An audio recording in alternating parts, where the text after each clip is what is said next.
happy with life. You know, people are going to watch, or person or two is going to watch this. Yeah.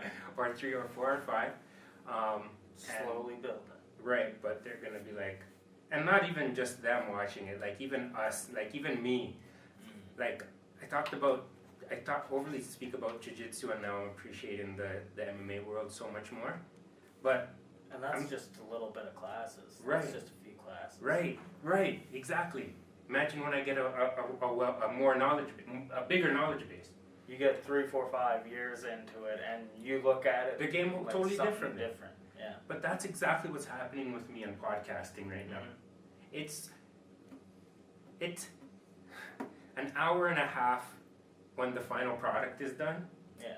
But there's so much more hours to it that I didn't think was going to be a part of the whole podcasting thing. And I enjoy it. When you're a baller, you get those editors that take on all that. If I had money, I would do it a different way. But at the same time, I know if I had money, I would do it a different way. But I think if you do it the way that we are doing it right now, you gotta learn it this way. You appreciate other podcasters much more. Oh yeah. And if it does come to a point where you are hiring people, you know the conversation to have with these people because you have the experience. You have some time. You have some at skin least in the game. Exactly. You could be like, somebody will basically fool you into a job if you don't know anything about the job. Yeah. So hopefully we do get to that point where we are hiring people to do shit. Hey, well, we are at our EC. We are. We can get cheap labor, basically, is what you're saying. Yeah. I'm craft dinner paid labor. I'm good with that. So the mic was just a fancy prop last week. It actually wasn't. It worked, everything. I just couldn't get the editing.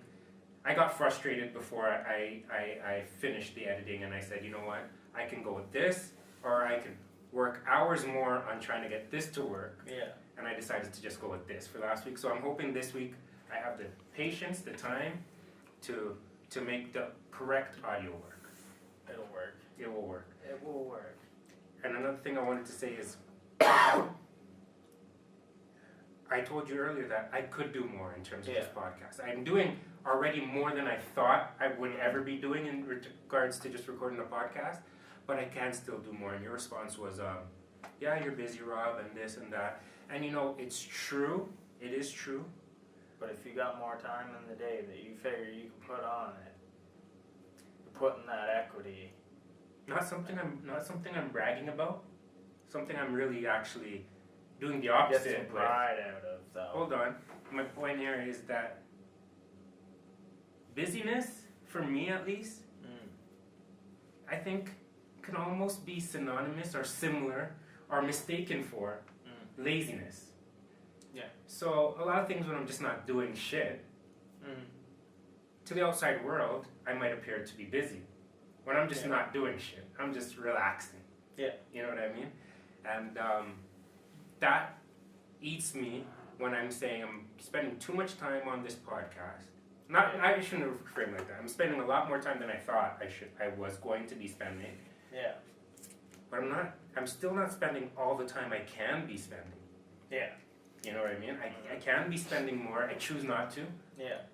And I think as we progress, I'm just thinking of it now that I'm speaking with you. As we progress, I'm more and more spending more and more time into it. You're investing in it. Yeah, so I guess eventually I will be spending more time on it, and it's rewarding. You know what I mean? It's good to have a conversation with somebody. Yeah. And it's good, like, you know, get shit out there and you see it better. Yeah, it's therapeutic. Like even like if we and you were not podcasting and we got together, this is the shit we'd be talking about. Oh yeah. And I am grateful. And that reminds me, I wanted to start this podcast with the Attitude of Gratitude segment. We'll get into that in a second. But I'm going to just get into it now. I'm grateful that we decided to have this platform because, you know, with lives being busy and whatnot, we just wouldn't be able to communicate as much as we are now. You know what I'm saying? So it's amazing when you could I don't know, be part of something that forces you to do more of what you like doing, I guess. Yeah. To explain. You're working on your passion. Yeah.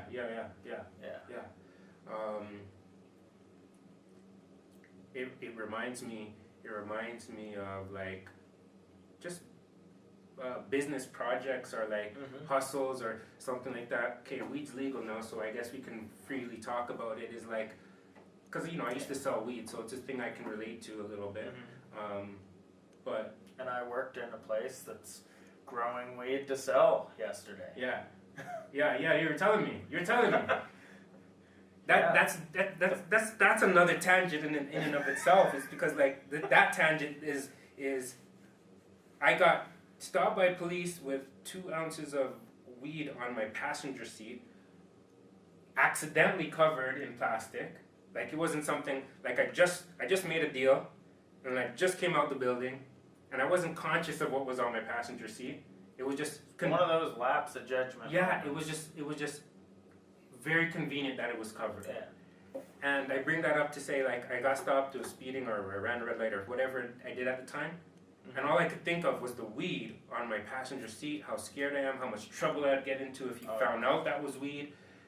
And we are at a point right now where and this was just not a few years ago, where we're legally working in places that produce this product that I was so scared of getting caught with at one point. 30,000 plants in the fucking nursery between clones and adolescents. And I'm worried about 2 ounces. And how much did you just say you were working around? 30,000 plants. Oh my goodness! You see how like it's and that was just in the nursery. That's not the grow houses. Yeah. That's the nursery that starts them off from clones to adolescent plants. Then they move them again. That's crazy, man. It's crazy how quickly this world changes. I don't know. There's so much we could talk about in terms of that. But why did I bring it up? Oh yeah, it's like let's say back in the day, let's say I get, I don't know, let's just say a pound of weed. Yeah. Somebody says, here's a pound of weed. Technically, they used to say 1 plant is equal to a pound of weed. That was quite different. Because when you dry that out, it ain't the same. No, definitely not. But I guess, I don't know, there's so much things like, just like a cattle or a cow or whatever the case is, it's going to give you a certain amount of meat, but at the same time it can give you milk too, and at the same time it can give you leather and all this stuff. So it's you can maximize use is part of it, I'm sure. But what I'm trying to say is, let's say now, and this is going to come full circle because we kind of got off the point, but I'm going to bring it back to it, is like, let's say somebody gives me a pound of weed, and he says, sell this, and when you make your money, come see me with this amount of money. Yeah. And I'm like, okay, cool. And to me, I'm just putting numbers out there. I'm like, oh my gosh, a pound. Let's just pretend that I thought that was a lot of weed. I don't, but let's just pretend that I thought that was a lot of weed. Oh my gosh, I got a pound. I'm gonna sell it. I'm gonna make money. He only wants this amount. I could make this amount of money, but I don't know if I'll be able to do it in the time that he wants me to do it. Yeah. Let me cut it in half. Here, Josh, you take half. You do this. Give me a certain amount of money, and I'll do this with my half. We'll be able to get it done in time so that I could give the money to the main guy, whatever. And you will profit off of it, because that's just the way I do business. Yeah. And I'm sure you're the same. Everybody has to win. But anyways, the point I'm trying to say is you profit off of it, I profit off of it financially. But one of the most beautiful things that happens in that situation is I build a bond with you now. Oh yeah. A stronger bond. And that's just an example of how a bond can be built. And that's the same thing I relate to this podcast. Because like I said, we'd be talking about it anyways. We probably wouldn't meet up once a week to talk about it. So it's nice. Not unless there's fights on normally. Exactly. And not even fights. UFC pay-per-view fights. Because if you check the stats, that's the only time we... Because the rest, we kind of just do our own thing, kind of. We're off on the race. Yeah, like, okay, where can I watch it? It's easier to watch, firstly, because it's on cable TV and all that kind of stuff. So it's good to do things for reasons outside of maybe the main reason that you decide to do it. Other things show up, and it's such a beautiful thing happens. a connection happens. It's therapeutic to release thoughts. You know, we could write. We're doing a video blog, and not only that, one of my main things is, you know how like you might tell somebody something. You might have a girlfriend, for instance, and you might tell her you shouldn't wear purses that are lower to your hips. You should wear purses that are right under your shoulder. For whatever reason you're telling her that. It's not a big part of the story. And she just, no, these are the ones I like, these are the ones I like.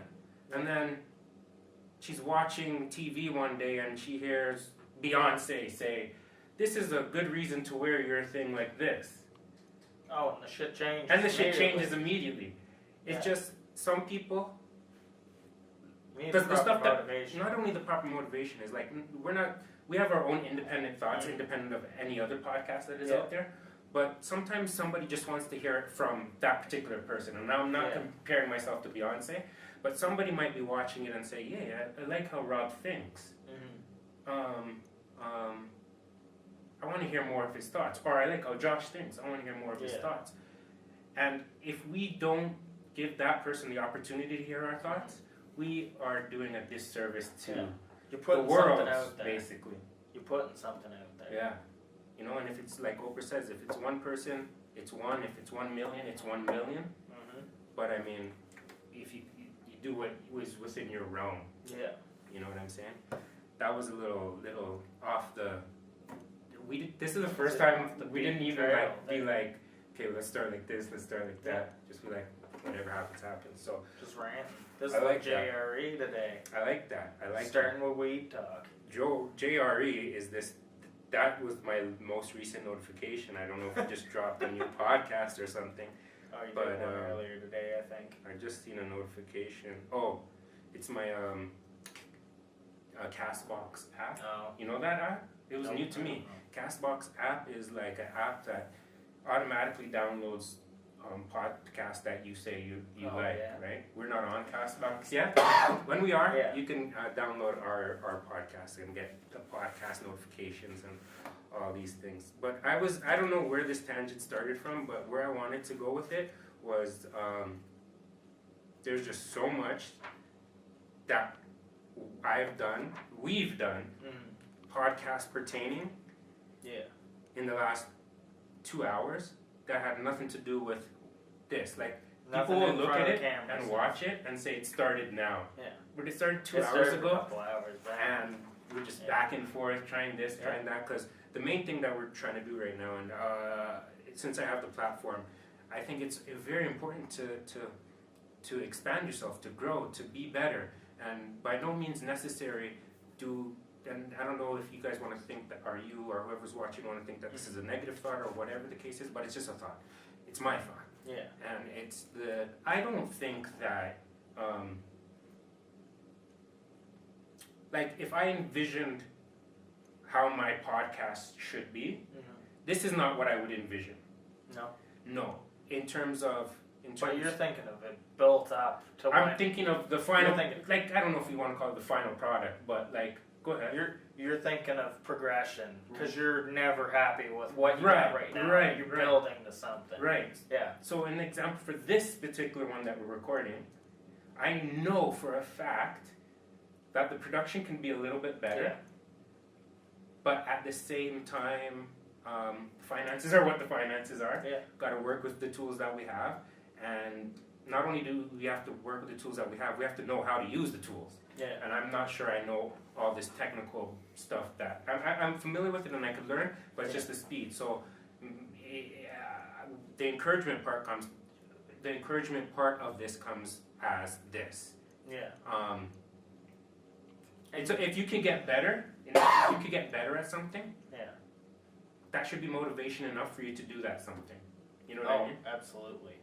So you might not be at the best, and you just gotta keep putting the time in. Gotta keep putting the time in, because I'm just like, as a coach, I'm very, and I don't know how many coaches have this problem, but, and I don't know if they even think of it as a problem or if they've even thought of it, but my thing is, I feel as though coaches, myself included, tend to maybe expect more from their athletes than maybe what they have given to the game.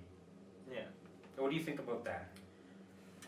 You're trying to get the most out of them you can. Yeah. In that moment. So yeah, if you're saying it towards yourself or I in this, you're looking to see where it was last episode, and you want it another level higher, and you want it another level higher than that the next time. You want to continue finding the peak and smashing through it. Right. So that's a good thought on my thought. I mean, in wrestling, we just call that the grind because it never stops. It just keeps going. Yeah, I heard on a podcast I was listening to today an example of the grind, the wrestling grind, and I don't say that to belittle it. Actually, I don't even know why I do this, but I do it. But some wrestlers, I guess it depends on what level you're at, but like they would run 4 or 5 miles before training, like right before training, and like to relate your conditioning. Almost anybody that wrestles learns to do your conditioning before anything else.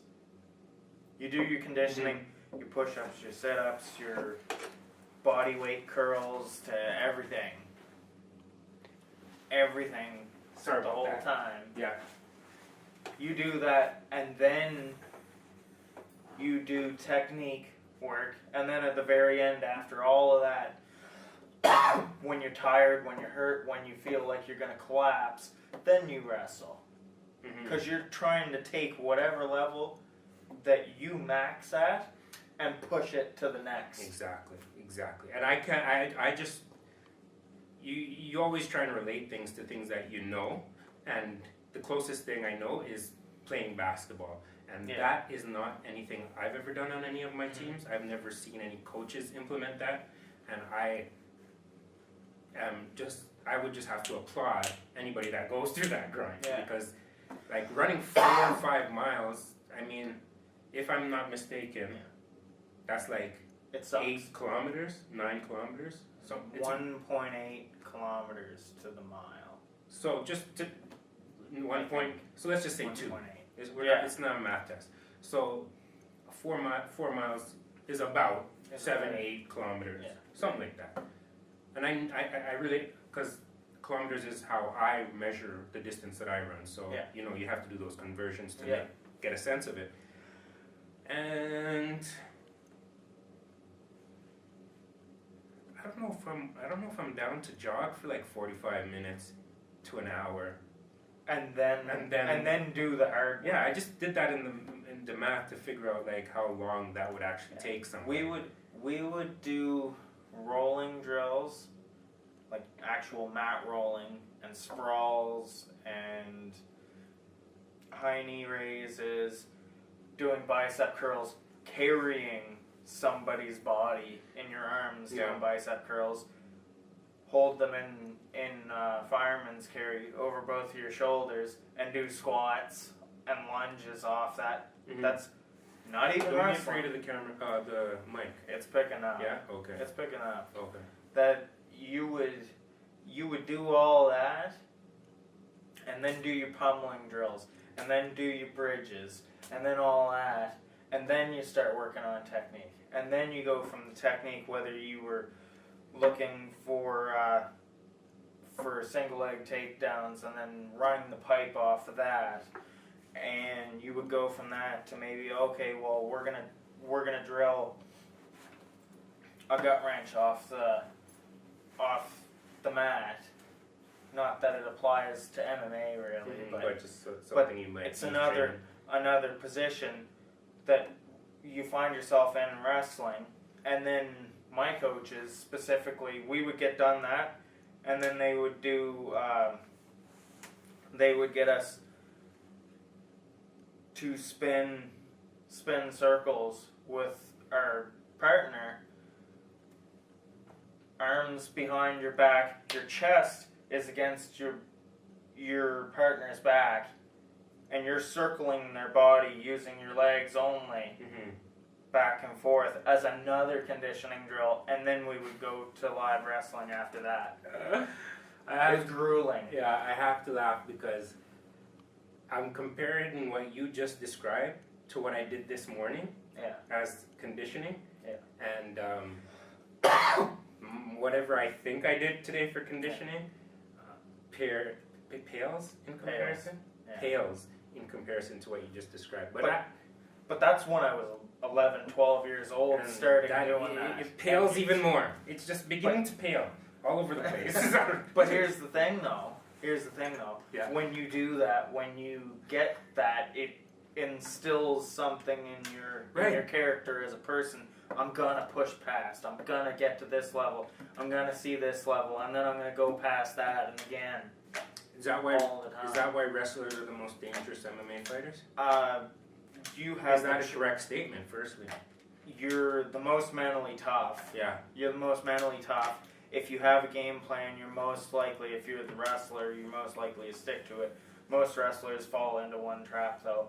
A lot of wrestlers can punch very hard and get mesmerized by the fact if they knock one person out, they want to touch everybody on the chin, and they forget what brought them to the dance to begin with. Just engaging. I'm not mentioning any names or anything Johnny like that. Hendricks, Tyron Woodley, you name them. Yeah. Josh Koscheck, another one. They're all there. You got to give props to.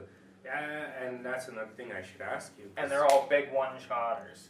So, what does Khabib do? What is his art? His is Sambo, Sambo, but Sambo is a style of wrestling. Sambo is a style of wrestling. Yeah, and then is there submissions in Sambo? I know nothing about Sambo yet. Yeah. Okay. And then they do. There's no submissions in wrestling. No. Okay. No. Although there's positions where you could choke someone unconscious in wrestling. If you do it, you just get disqualified. I did some homework yesterday, actually. I don't know why I did it. Yeah. I was watching. Oh, I know why. I just, you know how YouTube is, and you're like, oh, let me watch this. Yeah. So I seen Ben Askren's one of his old wrestling matches, which I would have never seen before. Speaking of him, did you know he's got a wrestling match coming up against Jordan Burroughs? Okay. Jordan Burroughs. He's in Bellator right now. Hold on. Chael Sonnen was just talking about Jordan Burroughs. He's a damn good wrestler of current I wonder, standings. let's test, because I know, man, it's crazy. I message you something and you're like, yeah, I know that already. I message you something, yeah, I know that already. And because I was taking classes at the majority of our relationship, I'm just like, yeah, he doesn't have to take classes, so he can know everything he wants. Now that I'm out of classes, I'm catching everything now, so I'm going to test you right now. Did you catch the podcast or the segment where Chael is talking about who I think is Jordan Burroughs, and he says something about offering Jordan Burroughs, I could be wrong, $50,000 for a match? It was that in Submission Underground? I don't know, it was just... Because Chael has his own promotion that he does that. For submission, it's submission grappling in a cage. Yeah, I don't know. He said Uriah Faber in there. Misha Tate did one of those. John Jones did one of those before against Dan Henderson. Yeah, I know. That was Chael's promotion, eh? Yeah. Yeah, I heard Submission about that. Underground. I heard about that. I don't know. I didn't watch much of Chael's stuff this week. Yeah, so in any event, it could have been Jordan Burroughs he's talking about, but I doubt it now that he... Okay, tell me the details of this match with Ben Askren. In terms of, I'll just be specific. Is anybody getting paid? Match. What? Is anybody getting paid? Is what I want to know. They might be, but I didn't hear anything about it. Because if it's the one I'm thinking about, Chael Sonnen talking about, a wrestler, he was basically dissing him, saying nobody else is going to offer you $50,000 to fight. Because Chael basically offered him $50,000 to fight, and the person that Chael was talking about turned it down because they said that they're worth more than that. But Chael's like, you've never even been paid more than that, so how could you say you're worth? He was an Olympic champion, the guy who Chael was talking about. Is Jordan Burroughs an Olympic champion? I believe so. Okay, maybe it's him, maybe it's him. Here's the thing with wrestling, and this is another reason why you get so damn mentally tough doing it. You don't get paid anything to wrestle. Yeah. You pay to wrestle. To wrestle. Mm-hmm. You have the least amount of equipment of of any athlete, like in the amount that you spend on equipment of any athlete, but every tournament you go to, you pay to sign up, you pay to travel to, you pay to this, to that. If you get on to like the world team and all, you might get some kickback a little bit from that. If you go to the Olympics, you might get some kickback from that. Try to get some sponsors. Try to use your wrestling to get you scholarships into school, whatever. You get kind of paid that way. You don't really get paid. If you step on the mat and wrestle 8 matches between today and tomorrow or more, yeah, fair enough. You ain't getting that dollar. Fair enough. So does that have anything to do with? I don't know. I guess wrestling is where it's at. I don't know. I don't seem. I gotta learn some sort of wrestling, but I'm not too. Most people fond of. Most people aren't into it, and Yeah. I'll tell you why. It's because it sucks. I mean this in the way that I have admiration for it. It sucks. It's rough. You're hurt. You're sore. You're exhausted all the time. It's not like a flashy kickboxing class where you get in, you learn something, you get some rounds in, you play around on the bag a bit. You feel some sort of suffering in a good wrestling class that you don't feel in anything else. Yeah. When you get on the mat to do jiu-jitsu, almost every time they're in a hurry to get you rolling, in a hurry to get you live grappling. Yeah. With wrestling, no. We want to keep you doing drills till you can't count anymore. Yeah. And then you get to grapple, because you're not building as much just by wrestling, just by rolling, without that time getting. It's funny you reps say in. that, because I am more of I like that type of training more so than what you describe as the jiu-jitsu type of training. Like, I want to get my drills in.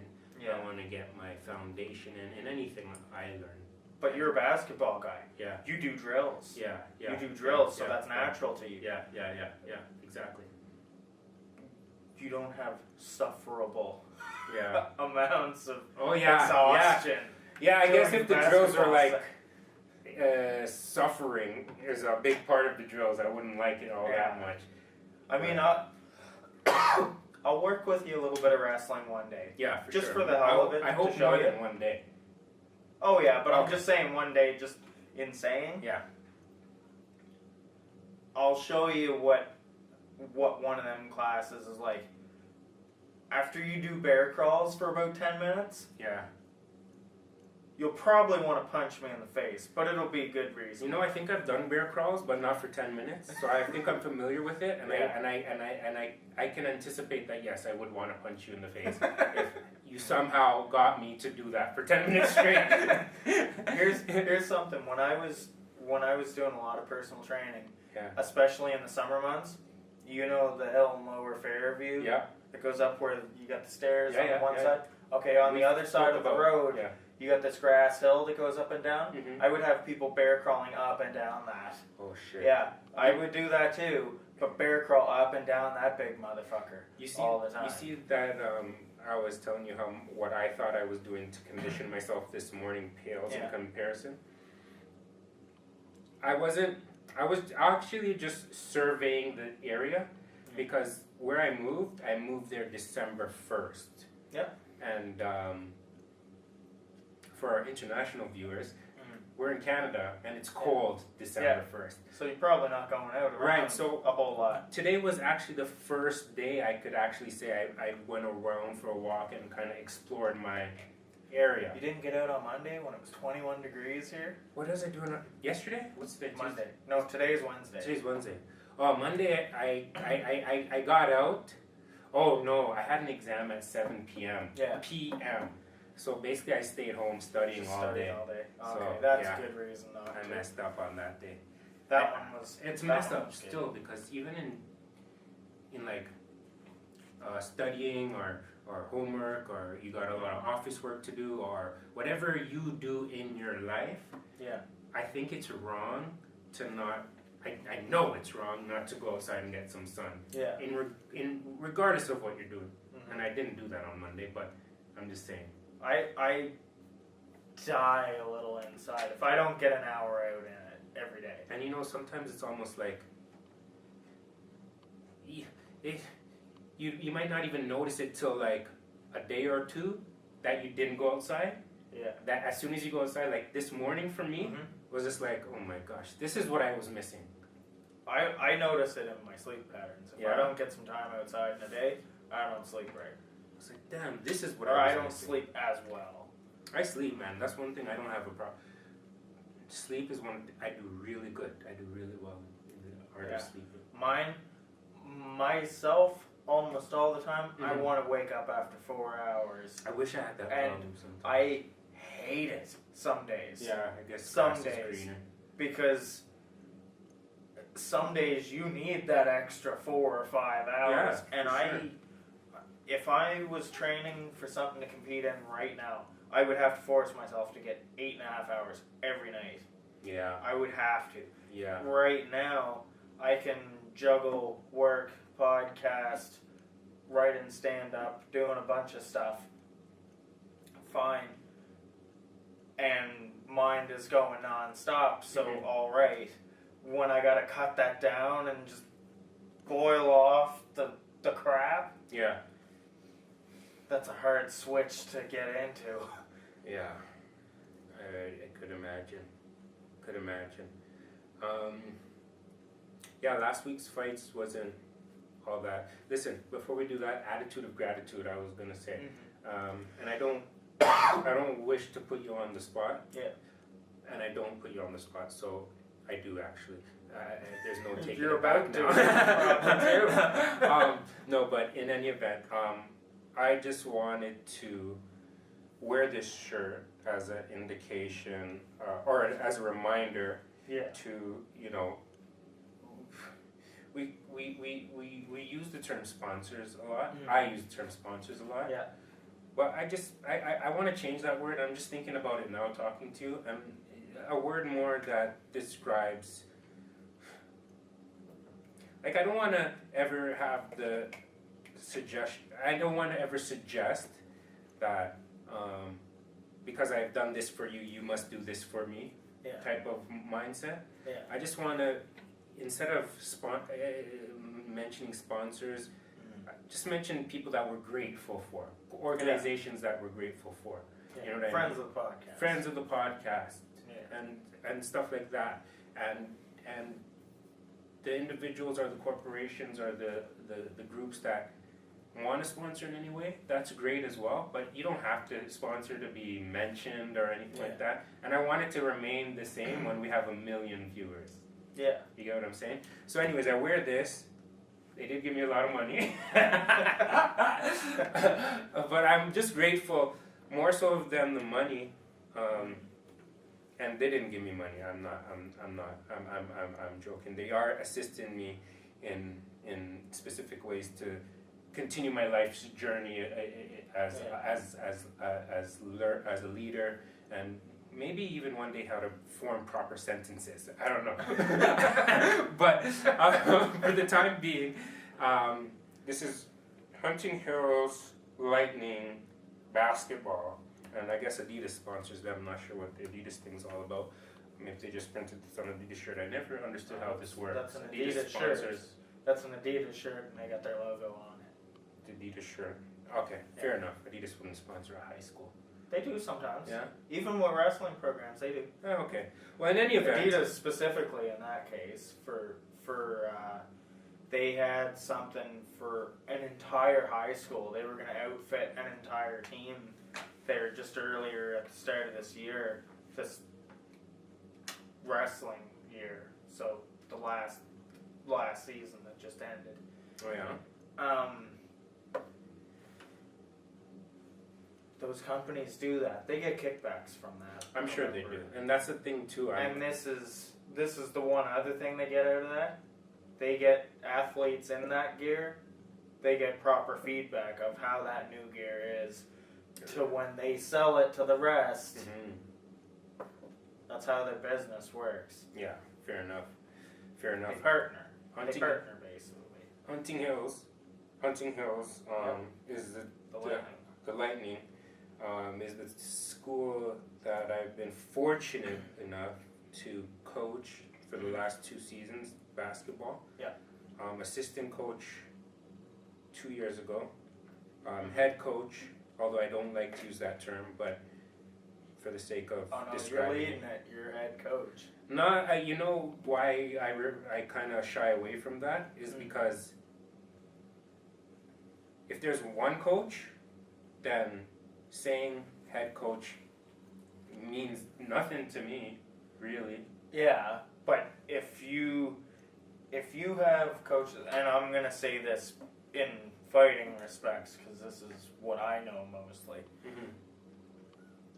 You can have a jiu-jitsu coach, you can have a wrestling coach, you can have a boxing coach. I'm okay with that. You can have a kickboxing coach, but you got to have someone that's guiding the ship.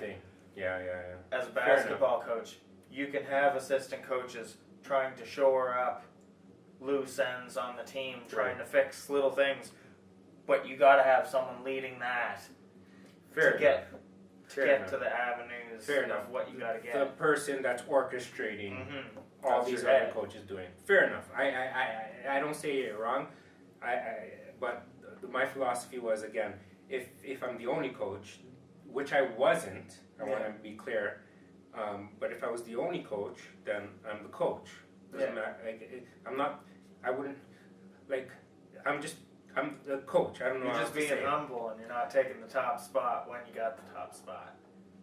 But is it possible to have one coach and that one coach be the assistant coach? That just doesn't make sense. No.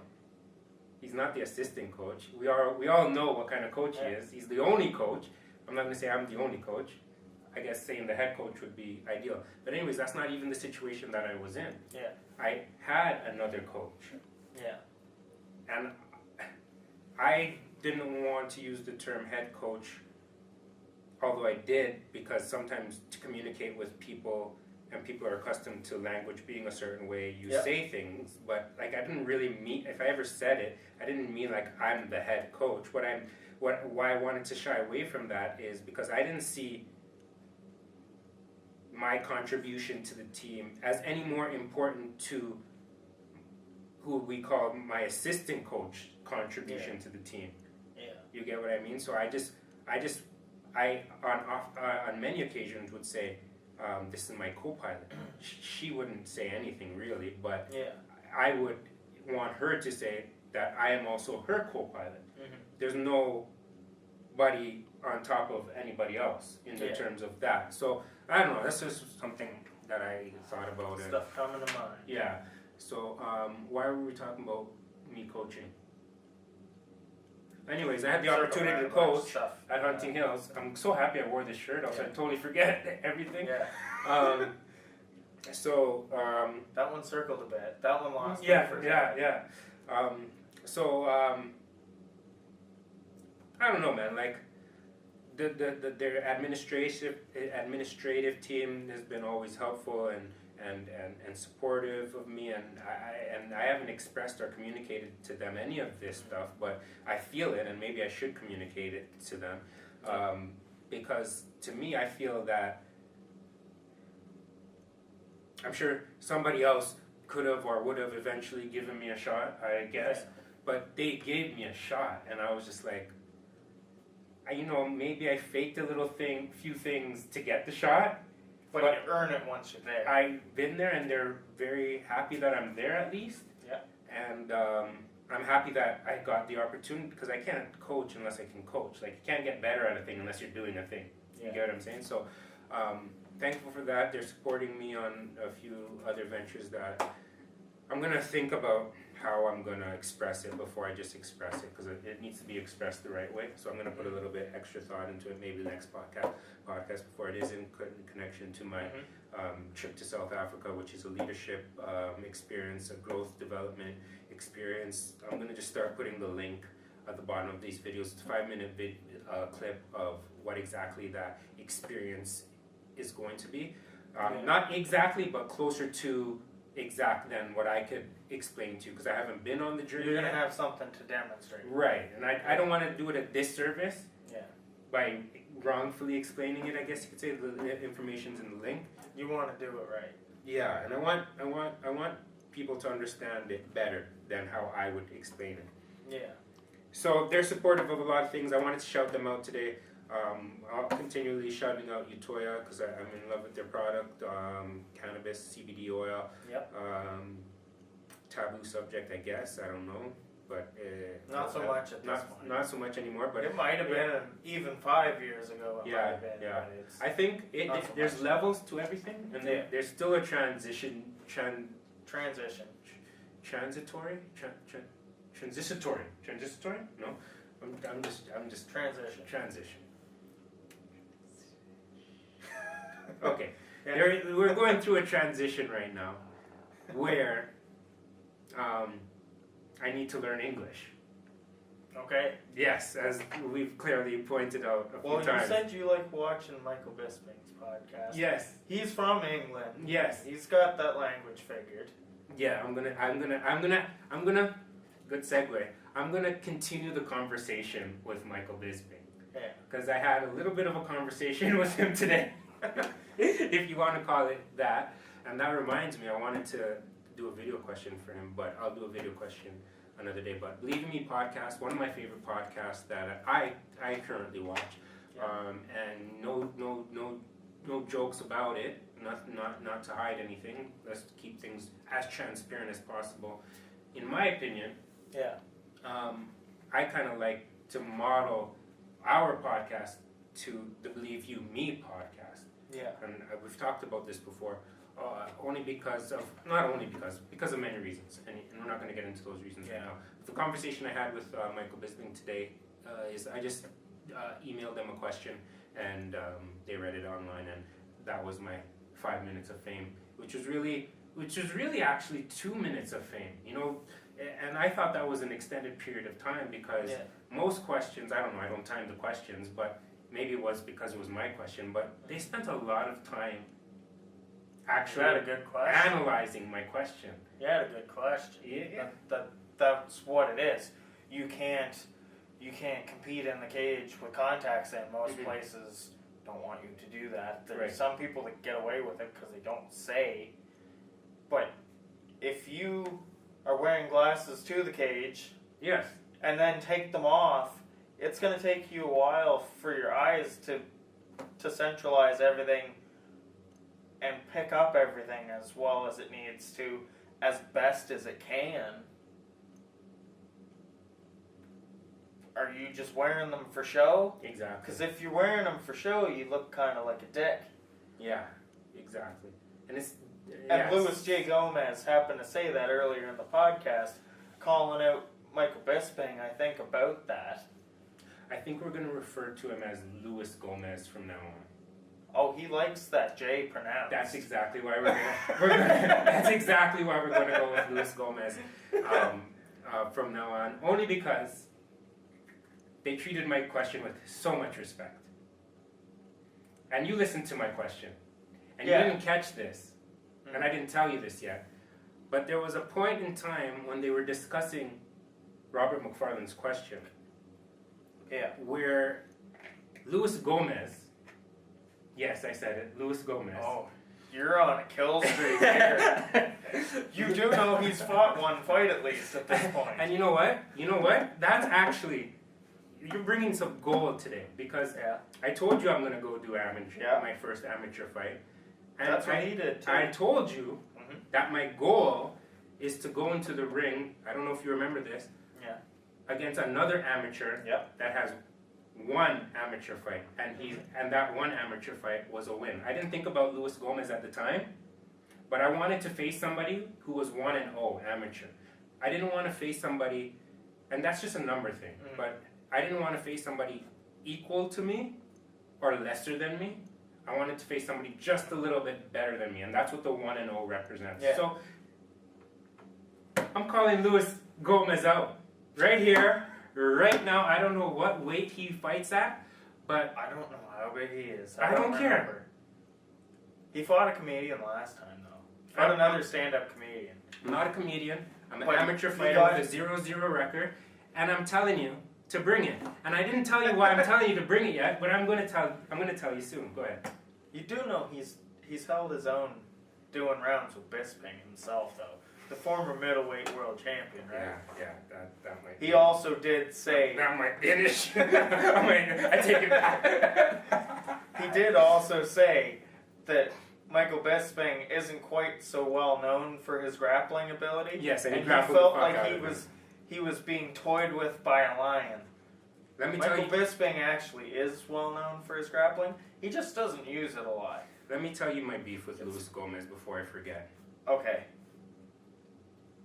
Like I said, they addressed my question with Yeah. the utmost respect. Yeah. I've got to rewatch it, but there was a point where where Luis Gomez said, yeah, that he was talking to Bisping, of course, and he's like, yeah, that's what this guy's talking about. He referred to me as this guy when he had my name right in front of him. You and names. You're really. He had my you're name really stuck right on in it. front of him, and he referred to me as this guy. I was taken aback. You will say my name, Luis Gomez. You will say my name. You're stepping into some Muhammad Ali shit here. Say my name. What's my name? Well, that's a call out. That's a call out. If you're gonna do that, if he weighs, yeah, I know he has access to train with Michael Bisping, and that is a huge benefit, 100%. I can't think of anybody off the top of my head who I can train at the level of Michael Bisping. you're not gonna find that. And that's okay if I can, if I can't. Yeah. But Michael Bisping is not coming into the ring to fight me. No. Luis Gomez is, if he accepts the challenge. You might have to put on some weight to make that. No. To make that happen. That's what I'm saying. That's what I was gonna say. I must put it out there. I'm 140 pounds,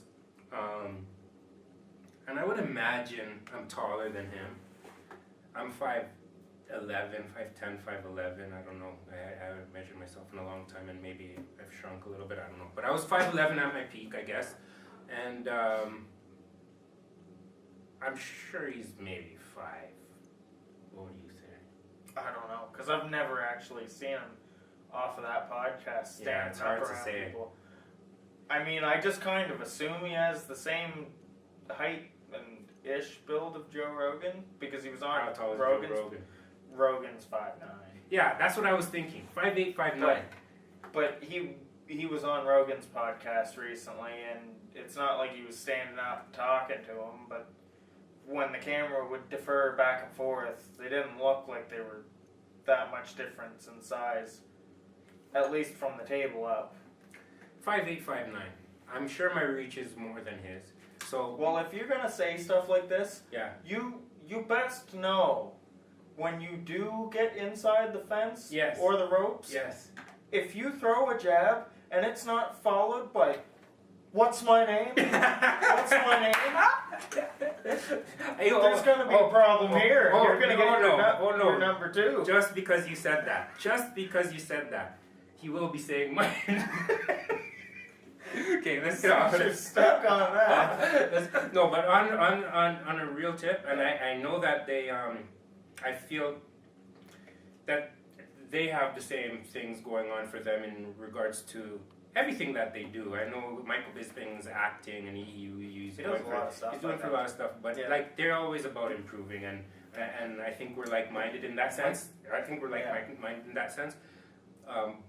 So with that being said, I know that on a real serious tip, Luis J. Gomez would I don't know him personally, would appreciate me suggesting that he use people's names just to increase the level of production. And I'm sure if I told him that, he would already say, yes, I'm conscious about that, I'm aware of that, I slipped up. Yeah. I think that's something that he would say. And it's nothing personal, but I'm just saying, like, even if in everyday contact with people, using their names make them feel so much. Yeah. So much. Take you up a level. Yeah. So I was just caught off guard when he said this guy. I was just lying down on the couch listening. He's like, this guy. I'm like, you just said my name, motherfucker. Anyways, go ahead. Michael Bisping, as it goes to fighters, he might be the perfect example of who you would model yourself as a fighter. Who, me personally, or just anybody? Anybody. Yeah. And I mean this about anybody. Because he stuck to the basics, and he trained the basics all the time. He didn't go for a whole lot of fucking shit that he's never going to use. He just got really good at the absolutely needed Necessary things. Yeah. And it took him a long time to get there, but he got a world title for doing so. And Michael Bisping said it best. When he got some adversity in his career, multiple times, by PED users, to do him some justice. Fair enough. He didn't complain about it. He didn't fucking nothing. He got back in there and he got after it again. And he got knocked down again and he got after it again and he kept getting better.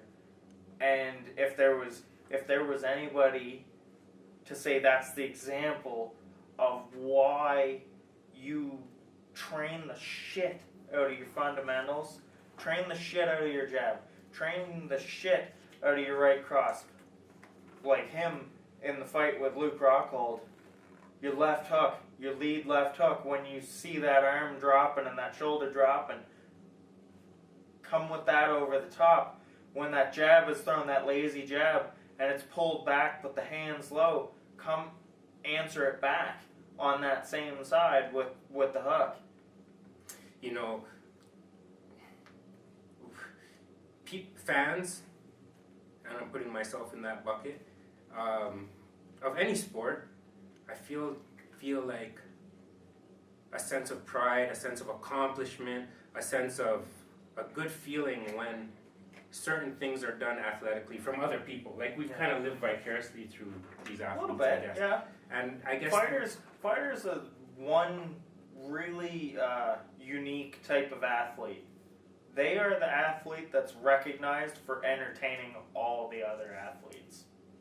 Because if you see two people fighting, everybody drops what they're doing and looks. If Mike Tyson walks into a room, or George St. Pierre, or Michael Bisping, almost any athlete that has any idea of fighting looks around and they go, holy shit, look who's in the room right now. Everybody stops. So what I'm saying is, when Michael Bisping hit that left hand on that left hook. Luke Rockhold. Rockhold, almost said Luke Thomas. That was one of that's the quite a bit taller best Luke feelings I had as a living through an athlete vicariously moment. Oh, you went through the ups and downs with Mike Bisping. Yeah. Michael Bisping, for as long as he was in it, there wasn't one person, I don't think, that's a fan that didn't appreciate the fuck out of that. Yeah. And wasn't happy for that guy for that moment, because he fought so damn hard to get there. Yeah, and when he hit that left hand, that left hook, I was like, damn, I'm so happy you beat Silva. Because at the time, I was like, fuck. That wasn't Silva. That was Rockhold. He beat Silva. No. I said what I said, and I meant everything that I said. Oh. So think about it, knowing that I know what I said, and I meant it. Okay. Think about it. So when he hit that left hook on Luke Rockhold, it was at that moment that I was so happy that he beat Anderson Silva. Because if he hadn't beat Anderson Silva, he wouldn't have been in that fight. Yeah. But at the time when he beat Anderson Silva, I was like, fuck. Because I was like, Anderson Silva, he's going to come back, he's the greatest ever. Yeah. He's going to do this thing like Muhammad Ali, he's going to... Yeah. And then Bisping just, I can't say he fucked him up, but he won the fight. Michael Bisping. And I'm not disputing that he won the fight. When he fought Anderson Silva, you saw a guy that was absolutely in 100% denial that he was ever going to lose that fight. He was you could have matched Anderson Silva against Michael Bisping that night 100 times over. Yeah, he wasn't. And that dog in Michael Bisping was not losing that fight. Yeah.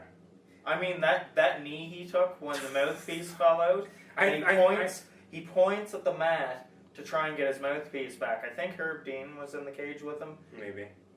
Possibly. There was a ref points there down for to sure, it. though. Yeah, oh, yeah. Yeah.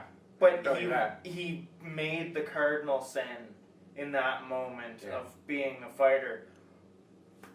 In between the bells of the fight, the start, the stop of the round, he looked away from his opponent, and he got caught for it with that flying knee from Anderson Silva. Defend yourself at all times. Yeah.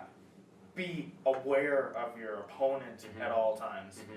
He made that one mistake, and everybody watching that fight goes, oh no. He just lost the fight. He fucked up, and that's going to get him, and he may never get back to that.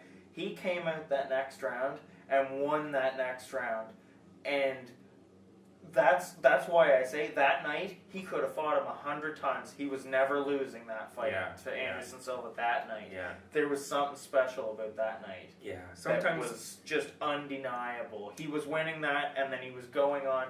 He was going on to the next fight, and the next fight happened on 11 days' notice. Yeah. With Luke Rockhold, and he was in Toronto shooting a movie, and he goes, "Fuck, this was how it would happen."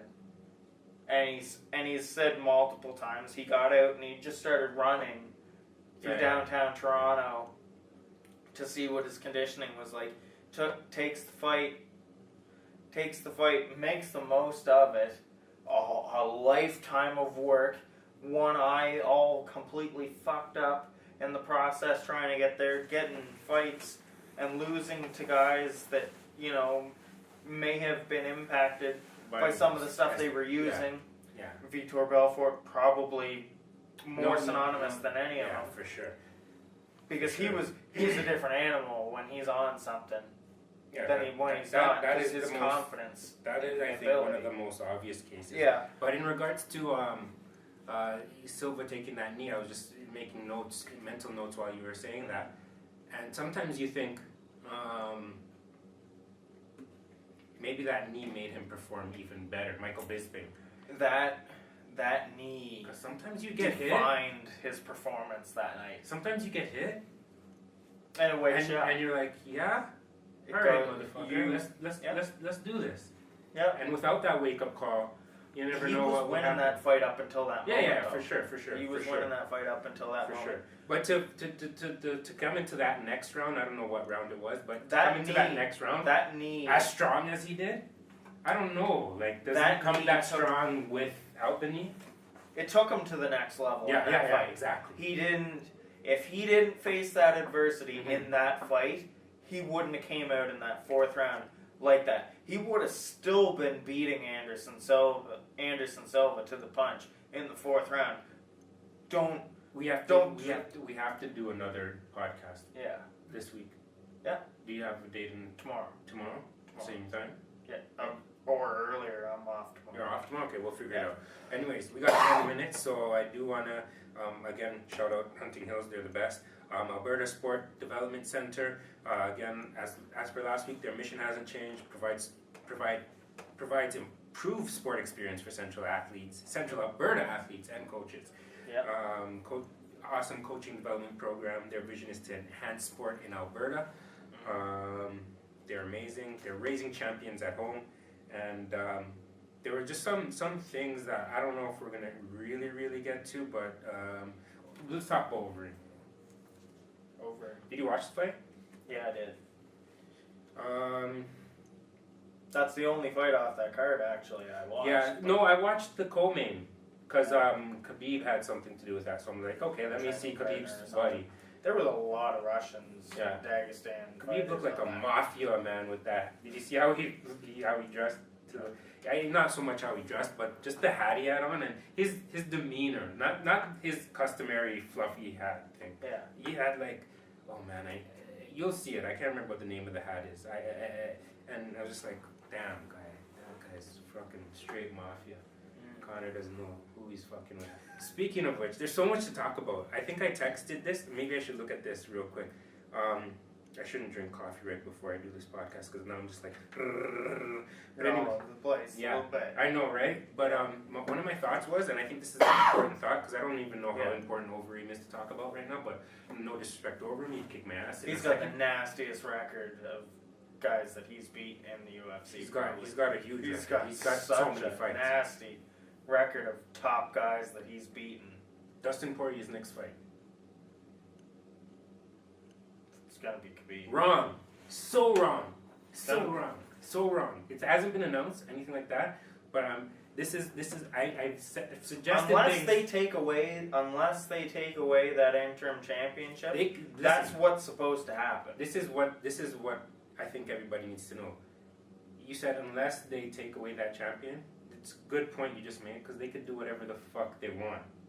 Yeah. They can take it away from him if they want. Yeah. They can keep it with him if they want. Well, they did it to Colby Covington. They took it away. Colby's like in this gray area where I'm like, he refused to fight twice. how does he not have it, or does he have it? He doesn't have it. He's not the interim. He doesn't have it. Like Tony Ferguson, he doesn't have it. I know Tony Ferguson doesn't have it, but I could check. But Colby Covington doesn't have it. I'm actually going to check because at one point when I thought that he didn't have it anymore, he was still on the UFC website as interim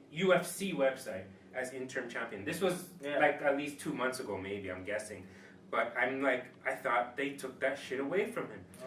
But anyways, this is my sneaking suspicion. I might have said something about this before, and I'm very, very, very, very thinking something's going to happen. Something really is going to happen. If it's that they entered into the 165 realm or not, I don't know. But what I think is going to happen if they don't is August. They are, and I did say this actually, they are planning a big fight card in August. Brock Lesnar, Daniel Cormier is rumored to be on it. They want Brock on it. They want Brock. I said Brock. I took it back. I said Daniel. What I meant to say was Daniel Cormier. They want Daniel Cormier on it. Yeah. Against who? We don't know yet. Yeah. But my suggestion was a few weeks ago or last week was they put Daniel Cormier on that against anybody. Stipe against anybody. And also put Conor on that card so that Daniel. Remember we had that conversation. We threw that away. But my thing is that Dustin Poirier, as Conor has kind of suggested in different ways. Might get the Nate fight next, and that's what I thought. But he might not get the Nate fight next. Yeah. He might get the Conor fight next. Because if he got Conor again, that might be the only fight to Dustin Poirier outside of Khabib that he'll take. Outside of Khabib that he would take because he would get paid. Exactly. Conor has said this years ago. Nobody's turning down a fight with Conor McGregor in the UFC. Not usually. Nobody is turning that shit down. If you have... At this point in time. Let's say this differently. Nobody that gets a cut of pay-per-view is. Fair enough. Fair enough. Yeah. But even beyond that, I know that a performer... If I'm not getting a cut of the pay-per-view, this has to be something too. Even if I'm not getting a cut of the pay-per-view, maybe I get closer to my goals just taking the fight with Conor on the same contract because I'm in the ring with Conor. You know the only person that actually did that Eddie Alvarez. Was Eddie Alvarez. But he's dumb because he had the championship. He should have. Now with the ESPN deal, Conor's selling power isn't going to be the same as it was before. But people are too one-dimensional, and I'm not saying that you are, but maybe you're not thinking about the bigger thing here, is that you can elevate your profile. Yeah, exactly. So if I'm starting to sell T-shirts that say Robert McFarlane, and then I get a fight with Conor McGregor, I'm now selling those T-shirts at double the price. Oh, yeah. So it's not about what the UFC is going to pay me. You're raising your own profile. Just your brand is getting bigger. But it depends on where you're at in life. Because George St. Pierre might not need that. Yeah. George St. Pierre might say, no, I need the pay-per-view points too. George, when he wanted that fight, he wanted it specifically if Conor came in and beat Khabib. Yeah, for sure. Because Conor's if it's not for the power would have been the biggest it was, and George is a legacy guy. If he came back and could have got that third title, he would. That would have. Yeah. that's all he wanted with Khabib. He wanted a championship fight. Mm-hmm. He wanted it how he wanted it, and Khabib was all for giving that. And the UFC saw one thing, and UFC already knew that they had the ESPN thing up their sleeve. No, I'm not even getting to that. George isn't going to defend that belt. No, exactly. That's the thing. I'm connecting George it. came in because he was going to win that belt, get his legacy points, Right. and say, you know what? Which I don't Unless think... it was Conor next, and he might have stuck around. Maybe one more for Conor. That would have been it. Yeah, but like, I don't know, we can talk about that forever, but I don't see a problem like making him drop the belt again. Like, fuck, it's George St. Pierre. It's not like it's not like it's John Jones who gives you so much headaches. It's not like it's Brock Lesnar that gives you so much headaches. It's not like it's, who else? Give me one more example. Hang on a second. Nate Diaz, I don't know. Just stop for a second. When Michael Bisping fought Dan Henderson, that is the last time that the world middleweight belt has been defended properly. Yeah. Not just, you don't even have to say properly, but go ahead. Yeah. Because it was Bisping. No, I know. Bisping had it and fought Henderson. Yeah, we know.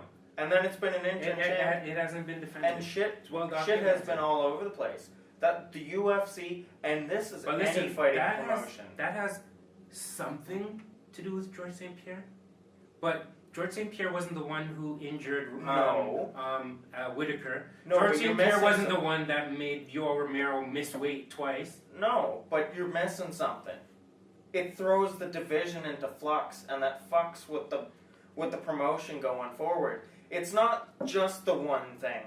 It's the water drop effect that happens afterwards, because it sets a vacuum in the division, and no promotion. Unless it's a small promotion that's a feeder to a big promotion, no promotion actually wants to do that, because that makes it harder on the promotion to get clarity back to the division. I don't understand that whole concept that much, and you're not the first person to explain it to me, so I have to admit my ignorance to it, but I just don't see the big deal about where the belt is. Like, yes, I'm sure that the belt needs to move, needs to be defended. I don't get why Conor McGregor can't fight Nate Diaz and make it a 5-round main event right now without any belts being You don't need a belt for that fight, no. And it selling more than John Jones facing whoever he's facing. But they don't even want a main event when non-title fights on a pay-per-view. That's what I'm saying. It doesn't matter. Why not? Because, well, for one, they want Conor to not do a 5-round because he doesn't last as long. He's not a... Forget those two. Maybe Conor's a bad example. But take any other fighter. There's two other fighters that we can think about. Yeah. That could headline a card. Neither of them have a belt, and they will do better than a title fight. Oh yeah. So who cares if the belt Who cares if the belt's being defended? If it's not being defended? But that promotion, that organization, that business, they want their brand to have a certain look.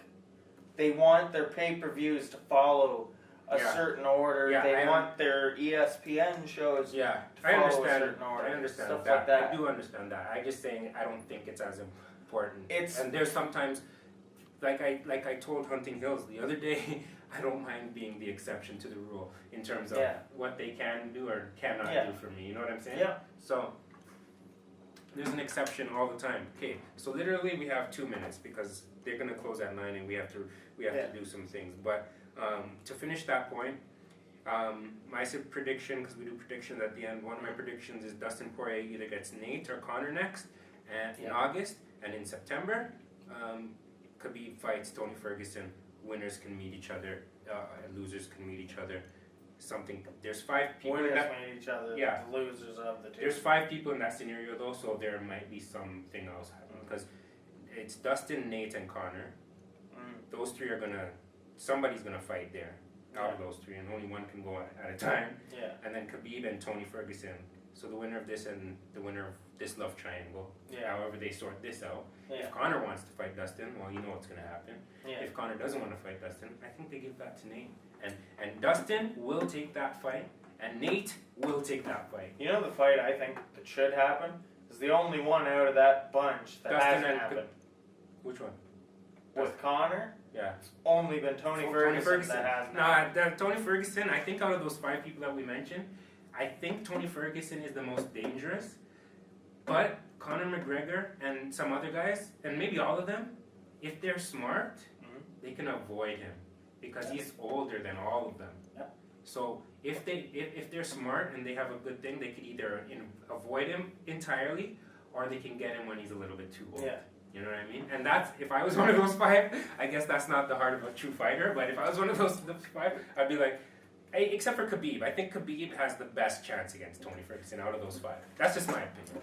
I think just Khabib just mauls people Yeah. so much. It's hard to visualize a fight where Khabib isn't in control of it. Exactly. At this point. Overeem. My thoughts on Overeem, because I don't think we're going to talk about him next day, because No. it's not going to happen.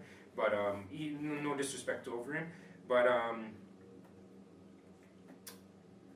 I don't know the guy he fought, to be honest. So my notes say I wasn't impressed much, only because I don't know the guy. Maybe you know more about him, but he's a good fighter. It seemed like even before the fight. Sorry to cut you off. Yeah. I hate that. But to me, it seemed like even prior to the fight, and even prior to seeing his opponent fight, because I still haven't really seen him fight outside of the fight that he had with Overeem. I was just like, oh, they're giving Overeem an easy fight so that he can get back into the groove of things. That was my casual fan mindset.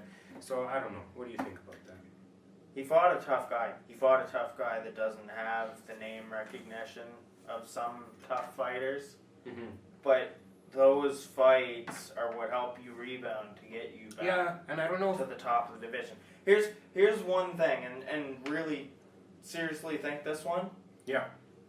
Heavyweight has the highest ceiling on age. Yes. For fighters. 100%. Overeem is what, 38 now? I take your word for it. Yeah. Let's check our producer. If you're gonna get him to a title fight one more time, it's now. Yeah. You gotta get there now. I appreciate that. And Overeem needs fights and for that get fans behind him. For that same reason, they should give Donald Cerrone the expedited way to the belt right now. Who's he fighting next, Donald Cerrone? Does he have a fight booked? Yes, he does, and I can't remember who now. Isn't he fighting against, he's in the 155 division. Yeah. Who's he fighting? I don't know. I forget who it is now all of a sudden. Oh, Iaquinta. Yeah, that's a good fight to get him speed line to the belt, I think. It's just that the division has too many contenders. Like it's too deep. It's too deep. That's why 165 needs to happen. But here's the thing: Iaquinta is the guy that gave Khabib his toughest fight in the UFC. I don't know how much credit I give to that fight. I don't know. Do you know what my argument is on that? It was on short notice and all that. Yeah. He was the type style that's going to give Khabib the most problems. Khabib didn't fight him, and I'm a big fan to blow him out of the water either. Yeah. Because Khabib, if he got on the gas more in that fight, I think he would have dealt with him. Overeem is 38. Yeah. Yeah. Sorry, if Khabib had got on the gas more in that fight, I think he would have dealt with Iaquinta better. It was a weird fight. It was a little bit of a weird fight. Only because my sneaking suspicion is yes, the short notice. What could Iaquinta have done 12, 10 weeks training for Khabib? And another sneaking suspicion is Khabib did not illustrate the best performance that he could have. Like sometimes I wonder, could you really have just gotten him out of there in one round? Why were you spending 2 rounds, I believe, boxing him? But that's why I said, he didn't fight. I don't think he fought with his foot on the gas the whole fight. He might have, but he might have also done one thing that's very important to fighters, much like Overeem fighting Alexei Olenek. If you want to try something new against a guy with arguably lesser name, arguably lesser skill, maybe a little bit safer fight to implement some changes, that's the time to do it. Or that's the time that you go and you make a statement destroying that person. Okay, we gotta cut this. But tomorrow, I'm just thinking it in my head. Yeah. We could do it early, like Yeah. around 10 a.m., 11 a.m., or not. I too could early. probably do 12. 12. Okay, Probably do fair 12. enough. We'll do that. And that's it. Whether we talk about it next day or not, I did want to talk about Chiesa versus Chiesa. Yeah. versus Diego Sanchez and Machida Son, and we have a lot of time to talk about those. In regards to Overeem not impressing me much, and again, I don't know the other guy that well, so I don't know, but I Overeem did Overeem. In alignment to that argument or conversation, I was wondering, regardless of, like, will Anderson impress us with this next fight? Because he's fighting somebody I'm not familiar with either. So I got some homework to do. Do you know who he's fighting against? He's fighting a good guy. I can't remember his Jared Cantonier. So we'll see. I think we'll see. He's a good fighter. He's a lesser known fighter. That's the only thing. My thing, I got to get more familiar. And doing this podcast is making me more familiar with a lot of fighters. When you hit a certain age and when your career isn't at the peak anymore, the honorable thing in the sport, unless you want to be like George St. Pierre and leave at the peak, and he believes that's how you should leave. And a lot of people, George St. Pierre. Yeah, of course. You leave at the peak. Yeah, of course. If you want to give back to the sport, you give yourself that chance to give the shine to that younger fighter coming up. You get paid while doing so, but it doesn't look as well on your legacy if you lose to those guys. I know, but that's just a one-time deal, I think. Like what he did with, if I'm understanding you correctly, what he did with his dance with Israel Adesanya, okay, Israel, you're the guy now. Bye, I'm out here. Deuces. Yeah, but he did that with Derek Brunson. He did that with... Didn't he beat Brunson? He shouldn't have beat Brunson. And he beat him. He beat him. I know what you're talking about. But yeah. He won. But there was that. There's this and now. There's Nick Brunson? Diaz that he fought. Nick Diaz well established. Yeah, that's different. And that's what I'm saying. Adesanya's the guy. Sorry, man, but I can't have them kick us out. I can, but my pride and my ego would feel horrible with that. We'll be back again tomorrow. And I'll get a lot of work done with this podcast behind the scenes. Hope you appreciated it. Hit like, subscribe. What else? Post notifications. We'll be back tomorrow. We out.